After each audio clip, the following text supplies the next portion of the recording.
je pense que c'est une question essentielle mais complexe. Donc, c'est-à-dire qu'il ne faut pas ignorer qu'il y a un conflit, il ne faut pas ignorer qu'il y a des tensions, qu'il y a une politique colonialiste qui est menée par un gouvernement israélien sur certains territoires palestiniens.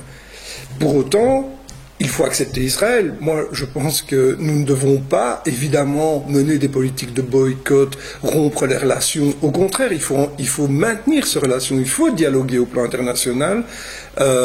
C'est un endroit du monde où la démocratie doit s'imposer aussi en Palestine, aussi au Liban, aussi en Syrie demain, je l'espère. Et donc, c'est clair qu'il y a là... Israël peut être un exemple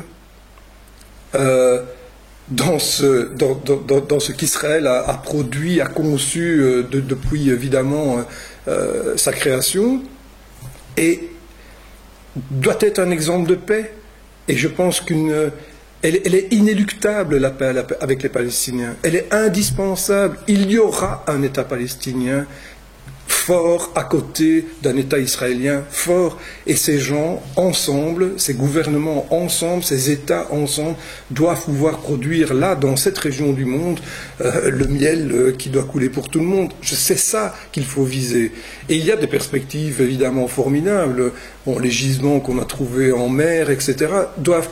Enfin, demain, ils vont être confrontés, si tout va bien, à des problèmes de riches, à condition qu'ils acceptent d'être riches ensemble. Au fond, c'est ça qui doit déboucher, je pense, sur un accord de paix dans cette zone. Donc je pense que la Belgique ne doit pas rompre les relations avec Israël, doit évidemment entretenir des relations avec l'autorité palestinienne. Il faut aider à la construction d'un vrai État palestinien. Il faut œuvrer à de bonnes relations de voisins dans cette région et soutenir aussi le Liban.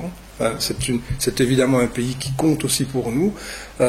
Voilà, je pense qu'on doit mener une politique étrangère là, beaucoup plus active dans une perspective de paix et de construction d'un avenir commun. Ce que vous avez fait à la ville de Bruxelles avec les hôpitaux, notamment, ouais. C'est une piste, c'est-à-dire d'engager des projets tripartites. Voilà, je pense que donc on a développé avec les hôpitaux des relations avec des hôpitaux israéliens et des hôpitaux en Palestine. On a formé des médecins palestiniens, des infirmiers, infirmières palestiniennes, et donc avec le soutien des hôpitaux israéliens. Et je pense que ce genre de relations tripartites, c'est sur le terrain ce qu'on appelle la diplomatie préventive. C'est un beau concept. Eh bien, je pense qu'on doit s'inscrire de plus en plus dans cette voie-là, parce que c'est ça la voie du rapprochement des peuples qui doit, je pense, conduire au rapprochement des États et des politiques.